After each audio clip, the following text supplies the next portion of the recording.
பிரபஞ்சத்தினுடைய பேராற்றலுக்கு என் வணக்கம். உங்கள் அனைவருக்கும் என் அன்பான வணக்கம். இந்த மனித வாழ்க்கை நினைக்கும் போது, வாழ்க்கை எல்லா மனிதர்களுக்கும் பொதுவானதுதான், எல்லா உயிர்களுக்கும் பொதுவானதுதான். பிறப்புக்கும் எல்லா உயிருக்கும் வாழ்க்கை வாழ்வதற்கு. இப்போது இந்த காலகட்டத்துல கை தொலைக்காட்சியாக யூடியூப் மாறிவிட்டது. அதுல நான் மனிதனுடைய யதார்த்தமான வாழ்க்கை முறைகளை பற்றி பேசி வருகிறேன். அது பேசும்போது இந்த யதார்த்தமான வாழ்க்கையை பற்றி ஆழமாக சிந்திக்கும் போது என்னை கவர்ந்தெழுத்த நூல் திருக்குறள் தான். திருக்குறள் யதார்த்தமான வாழ்வியல் தர்மங்களை மிகவும் நேர்த்தியாக, தீர்க்க தரிசனமாக எல்லா மக்களுக்கும், எல்லா தரப்பினருக்கும், எந்த காலத்துக்கும் பொருந்தக்கூடிய வகையில மிகவும் யதார்த்தமாக எடுத்துரைக்கிறது. அதனாலதான் அந்த அறநூலை நாம் உலக பொதுமறை என்று கூறுகிறோம். உலக பொதுமறை, மறை என்றால் வேதம். அதாவது எல்லா விதமான இறை வழிபாட்டுக்கும் அது உகந்ததாகவும், எல்லா கருத்துக்களையும், வாழ்க்கையில மனிதர்கள் கடைபிடிக்க வேண்டிய நெறிகளையும், எப்படி வாழ வேண்டும், எப்படி வாழக்கூடாது என்பதையெல்லாம் தெள்ள தெளிவாக கை கண்ணாடி போல எடுத்துரைக்கிறது அந்த திருக்குறள். அந்த திருக்குறள் யதார்த்தமான ஒரு வாழ்வியல் முறைகளுக்கு ஒரு வழிகாட்டியாகவும் விளங்குகிறது. இப்போது பிரபஞ்சத்தினுடைய நிலைப்பாட்டை நாம் ஆராய்ந்து பார்க்கும்போது, மனிதனுடைய வாழ்க்கை மிகவும் குறுகியதுதான். ஆனாலும் அந்த உலக பொதுமுறை என்ன சொல்லுவது தெரியுமா?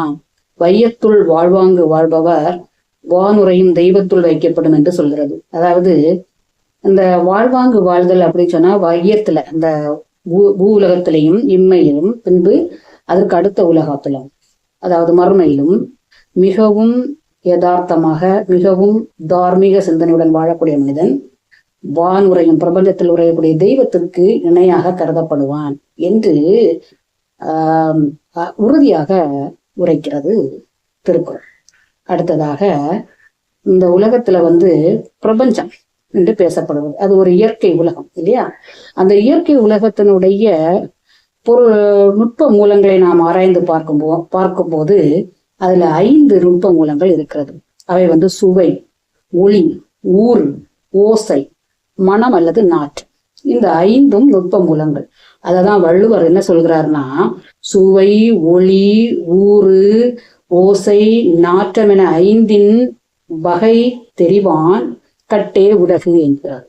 இந்த 5 நுட்ப மூலங்களையும் பிரித்தறிந்து வாழக்கூடியவனுடைய வாழ்க்கை தான் அவனுக்கு சிறப்பான ஒரு வாழ்க்கையாக அமையும் என்று அவர் அந்த பிரபஞ்சத்தினுடைய நுட்ப மூலங்களை சுட்டிக்காட்டுகிறார். அந்த நுட்ப மூலங்கள்ல இருந்து 5 புலன்களும் ஆளப்படுகிறது. பார்த்தா சுவை நாக்கு, ஒளி கண்கள், ஊறு உடம்பு, உடம்புன்னு சொல்லக்கூடிய அந்த தொடுதல் உணர்ச்சி, ஓசை காது, நாற்றம் அல்லது மனம் மூக்கு.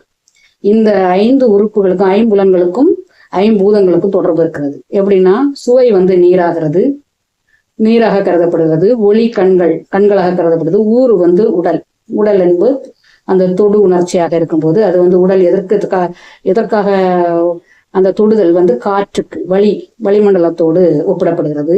ஓசை வெளி என்று சொன்னால் வானத்தோடு ஒப்பிடப்படுகிறது. அடுத்தது நாற்றம் என்பது, மனம் என்பது மண்ணிற்குள், நிலத்துக்குள்ள சம்பந்தப்பட்டதாக இருக்கிறது. இப்படி பார்க்கும்போது 5 நுட்ப மூலக்கூறுகள், 5 புலன்கள், 5 பொறிகள். இந்த 5ஐயும் பிரித்தறிந்து பார்க்கக்கூடியவன்கிட்ட தான் இந்த உலக வாழ்க்கையே, உலகமே வசப்படுகிறது என்பதை தெளிவாக சுட்டி காட்டுகிறது திருக்குறள். அடுத்ததாக அகரிணை, உயர்திணை என்று 2 பொருள்கள் உண்டு. அகரிணை என்றால் அறிவில்லாத பொருள்கள், உயர்திணை என்றால் அறிவுள்ள பொருள்கள். இந்த 2ம் எங்க இருக்குன்னா, ஸ்தூல வடிவத்துல இருக்கிறது, சூட்சும வடிவத்திலையும் இருக்கிறது. இந்த ஸ்தூல வடிவம், சூட்சும வடிவம், இந்த 2 பொருள்களையும் ஒரு சேர இயக்கக்கூடிய சக்தி ஒரே ஒரு சக்தி தான். அது யார், அந்த சக்தி எங்கே இருக்கிறது என்று தெய்வ சிந்தனை உடையவர்கள் ஆராய்வார்கள் என்று தெரிந்த வள்ளுவர் சிந்தித்துக் கொண்டிருந்த போது அவருடைய சிந்தனையை வருடியது அகரம். ஆ என்ற எழுத்துதான், அகரம் என்பதுதான் அவருடைய சிந்தனையில் வருடியது.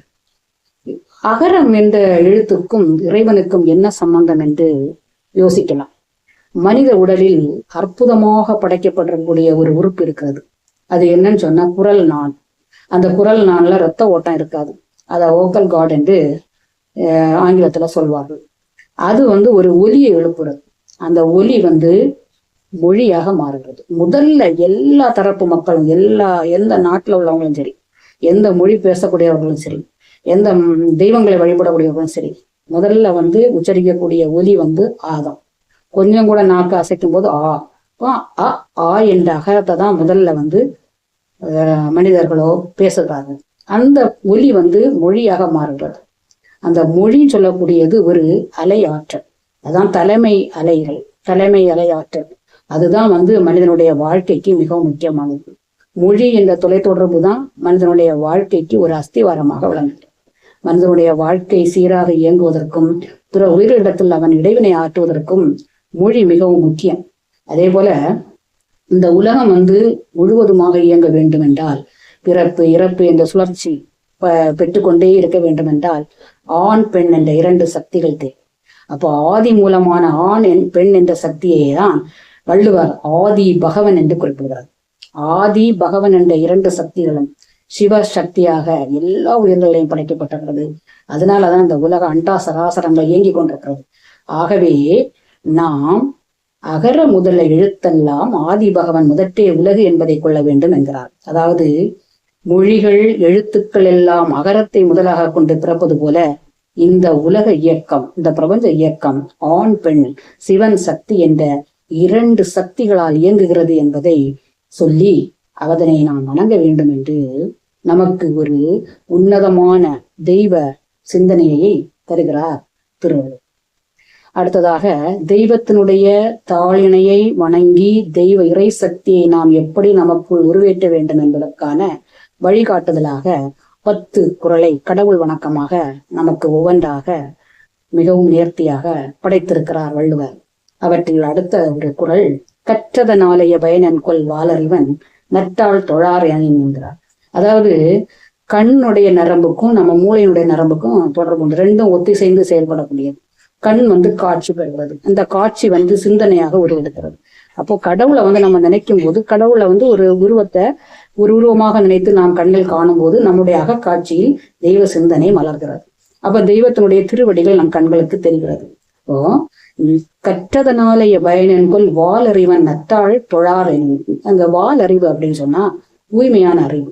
தூய்மையான அறிவை பெற்ற இறைவனுடைய திருப்பாதங்களை தொழுவதுதான் நீ நன்றாக கற்றதனுடைய பலன் என்று சொல்கிறார். அடுத்தது, மலர்மிசை ஏகினான் மானடி சேர்ந்தால் இளமிசை நீடு வாழ்வான். நீ நீண்டு வாழ வேண்டும், நீண்ட ஆயுளோடு வாழ வேண்டும் என்றால் என்ன செய்ய வேண்டும்? வாசமிக்க மலர்களிலேயே வீட்டிருக்கக்கூடிய இறைவனுடைய திருவடிகளை நீ பற்றி கொள்ள வேண்டும். அப்போது நீ இந்த உலகத்தில் நீண்ட நாள் வாழலாம் என்று அடுத்த ஒரு வாழ்வியல் முறையை வணக்கத்தை கூறி செல்கிறார். அடுத்ததாக, வேண்டுதல் வேண்டாமை இலானடி சேர்ந்தார்க்கு யாண்டும் இடும்பை இலைங்க. இடும்பை என்றால் துன்பம். வேண்டுதல்னா விருப்பு, வேண்டாமைனா வெறுப்பு. யாருக்கு விருப்பு வெறுப்பு இருக்காது? அந்த பரபிரம்மத்துக்கு இருக்காது, பரம்பொருளுக்கு விருப்பு வெறுப்பு இருக்காது. அப்ப விருப்பும் வெறுப்பும் தான் நம்முடைய துன்பத்துக்கும், ஆசை எதிர்பார்ப்பு இதுதான் நம்முடைய வாழ்வியல் துன்பங்களுக்கு காரணம். அதனால அந்த நீ வேண்டுதல் வேண்டாமை இல்லாத ஒரு இறைவனுடைய பாதத்தை நீ பற்றிக்கிட்டேன்னா உனக்கும் துன்ப பிறவி துன்பத்தினுடைய தாக்கத்திலிருந்து விடுபட்டு விடலாம் என்பதை மிகவும் கட்டளையாக நமக்கு கூறுகிறார். அடுத்தது, இருள் சேர் இருவினையும் சேரா இறைவன் பொருள் சேர் புகழ் புரிந்தார் மாட்டு அப்படிங்கிறார். இருள் சேர் இருவினை அப்படின்னு சொன்னா என்னதுன்னு, நல்வினை தீவினை, இந்த மாதிரி முன்வினை, முன்ஜென்ம வினை, ஊழ்வினை, இந்த மாதிரி எல்லாம் இருக்கு. பிறவி பலன்கள் இருக்கு இல்லையா? இதெல்லாம் எப்போது நம்மளை சேராது அப்படின்னா, பொருள் சேர் புகழ் புரிந்தார் மாட்டு. நீ இறைவனுடைய புகழை நினைத்து அவனை நீ சரணடைந்தால், இறைவனுடைய புகழை பாடி அவனை சரணடைந்தால் நீ நல்வினை தீவினைகளுக்கு ஆட்பட மாட்டாய். உனக்கு அறம்பொருள் இன்பம் உன்னை நாடி சேரும் என்கிறார். அடுத்ததாக, பொறிவாயில் ஐந்தவித்தான் பொய்தீர் ஒழுக்கம் நெறி நின்றான் நீடு வாழ்வருங்கிறார். பொறி என்றால் ஐம்பொறி என்றால் 5 புலன்கள். மனிதர்களுக்கு 5 புலன்களையும் அடக்கி வாழக்கூடிய சக்தி குறைவுதான். ஏனென்றால் வாழ்க்கை முறைகள், வாழ்க்கை சூழ்நிலைகள் நாளுக்கு நாள், நிமிஷத்துக்கு நிமிஷம், நேரத்துக்கு நேரம் மாறிக்கொண்டே இருக்கும்போது மனிதன் அதையும் தாண்டிதான் அவனுடைய புலன்களை கட்டுப்படுத்த வேண்டும். ஆனால் சரளமாகவே தாராளமாகவே ஐம்புலன்களை கட்டுப்படுத்தி ஆள்பவன் அந்த இறைவன் ஒருவன் தான். அவனை நீ பற்றி கொண்டால், அவனுடைய திருவடிகளை தேடி பற்றி கொண்டால் உனக்கு நீண்ட நெடிய வாழ்க்கை கிடைக்கும் என்று ஆணித்தரமாக மிகவும் உறுதியாக நமக்கு உறுதிமொழி அளிக்கிறார் வள்ளுவர். அடுத்தது, தனக்குவமை இல்லாதான் தாழ் சேர்ந்தார்கல்லால் மனக்கவலை மாத்தலது. ஆசையே துன்பத்துக்கு காரணம். இந்த கவலைகள் நம்முடைய எதிர்பார்ப்புகளால விளையக்கூடியது. வாழ்க்கையை பற்றிய தீவிரமான சிந்தனைகளும் வாழ்க்கையினுடைய ஆடம்பரங்களை பற்றி சிந்திப்பதும் கடினமான பகுதிகளை சிந்திப்பதும் நமக்கு என்ன செய்யறதுன்னா துன்பத்தை தந்துட்டே இருக்கு. அதனால கவலை வருது. அந்த கவலையில நீ விடுபட வேண்டும் என்றால் தனக்கு உவமை இல்லாதான் தாளடி நீ சேர வேண்டும். தன்னை யார் கூடயும் ஒப்பிட முடியாத ஒரு தலைவன் யாருன்னு சொன்னா இறைவன், இறை சக்தி. அவன் தான் இந்த பிரபஞ்சத்தின் நாயகன்.